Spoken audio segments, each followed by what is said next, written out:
Pernahkah Anda mendengar istilah bandwagon effect? Istilah bandwagon mulai diperkenalkan pada pertengahan abad ke-19 di Amerika Serikat, mengacu pada sebuah parade musik dan sirkus. Di situ terdapat kereta khusus yang membawa alat-alat musik dan para pemainnya, untuk tentunya menyemarakan suasana parade.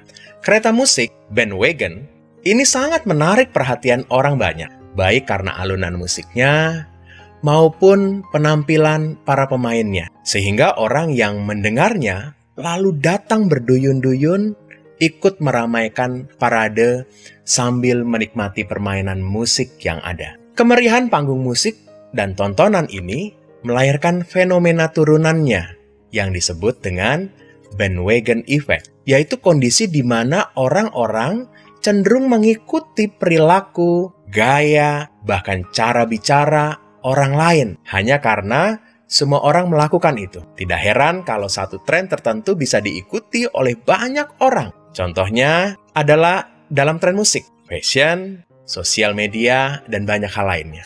Misalnya dalam gaya berbusana, banyak orang yang menggunakan style yang sama dalam satu waktu. Musik juga begitu. Semakin banyak orang yang mendengar musik tertentu, maka musik tersebut menjadi tren. Angka pengguna sosial media juga sangat tinggi setiap harinya.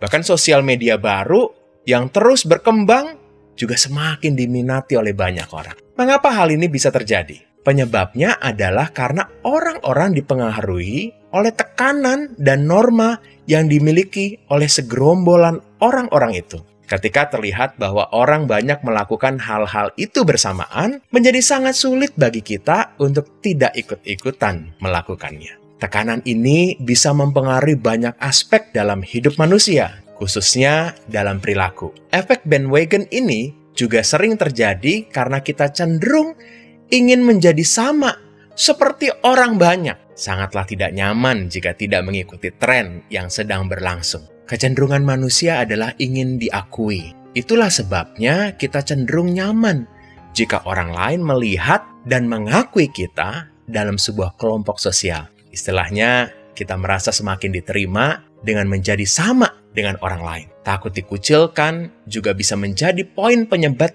efek bandwagon ini. Orang-orang tertentu tidak ingin menjadi aneh sendiri atau beda sendiri dalam sebuah kelompok sosial. Keinginan untuk memiliki dan dimiliki dalam sebuah hubungan sosial kemudian memaksa kita untuk menerima norma dan tindakan yang juga dilakukan oleh orang banyak. Apakah fenomena ini bisa berbahaya? Bisa. Kalau akhirnya kita tidak lagi mempertimbangkan logika dan kebenaran sehingga hidup kita hanya ikut-ikutan semata. Misalnya kita dipengaruhi untuk melakukan sesuatu yang tidak benar. Dalam Roma pasalnya yang ke-12 ayatnya yang kedua disebutkan, "Jangan kamu menjadi serupa dengan dunia ini, tetapi berubahlah oleh pembaruan budimu, sehingga engkau dapat membedakan manakah kehendak Allah, apa yang baik dan yang berkenan kepada Allah dan yang sempurna." Semakin kita mengikuti banyak yang dilakukan oleh orang lain, semakin kita tergoda untuk tidak menemukan kehendak Allah. Mari, jangan serupa seperti dunia ini, tetapi lakukanlah apa yang menjadi kehendak Allah.